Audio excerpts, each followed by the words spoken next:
नमस्कार मित्रांनो, very good morning आणि स्वागत आहे तुमचं आपल्या गावाकडच्या ब्लॉगमध्ये. या ठिकाणी तुम्ही बघू शकता आपण म्हणजे चाललेलो आहे शेताकडे. तर तुम्ही बघू शकता मी आणि माझ्या मामाचा मुलगा चाललेला आहे आणि एकदम छान असं वातावरण आहे, तुम्हाला नक्की बघा. आणि एकदम असं निसर्गरम्य वातावरण झालेलं आहे, तुम्ही बघू शकता. एकदम म्हणजे असं वातावरण फक्त तुम्हाला गावाकडेच बघायला भेटेल असं वातावरण. दुसरीकडे शहरात असे वातावरण अजिबात पाहायला. तर आपले ब्लॉग लेट येण्याचं कारण की आपली तब्येत थोडी खराब होती, त्यामुळे आपण काही कंटिन्यू ब्लॉग करू शकलो नाही. आणि गावाकडे थोडा रेंजचा प्रॉब्लेम असल्या कारणामुळे त्यामुळे आपण ब्लॉग वेळच्या वेळ टाकू शकलो नाही. हेच कारण होतं, बाकी काहीच विषय नव्हता. आणि आता तुम्ही बघू शकता एकदम म्हणजे असं निसर्गरम्य वातावरण झालेलं आहे. तर तुम्ही बघू शकता एकदम म्हणजे आता तुम्हाला पुढं गेलं कळेलच, एकदम छान असं शेत आहे आमचं. तर या ठिकाणी तुम्ही बघू शकता एक छोटंसं तळं आणि थोडी विहीर आहे. आणि आता आपण पुढे जाऊया.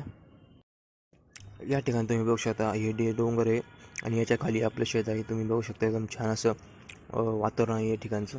आणि हे काहीच नाही, जास्त पाऊस होऊन गेला का एकदम हिरवळ असते या ठिकाणी. आणि आता तुम्ही बघू शकता आपण खाली शेतात आलेलो आहे. आणि हे जे दिसतं आहे ना, ते सोलर आहे आपलं. सोलर मोटर वगैरे सगळी इथे सिस्टीम आहे. आणि तुम्ही बघू शकता एकदम छान असं वातावरण. जास्त पाऊस होऊन गेला, एकदम छान असं. आपण आता घराकडे निघालो आहे कारण की थोडा पाऊस सुरू आला आहे, त्यामुळे आपण काही संपूर्ण दाखवू शकलो नाही. तर आपण पुढच्या ब्लॉगमध्ये नक्की दाखवल. आणि आता आपण भेटूया पुढच्या ब्लॉगमध्ये. व्हिडिओ आवडले असतात लाईक करा, शेअर करा, कमेंट करा आणि सबस्क्राईब करा.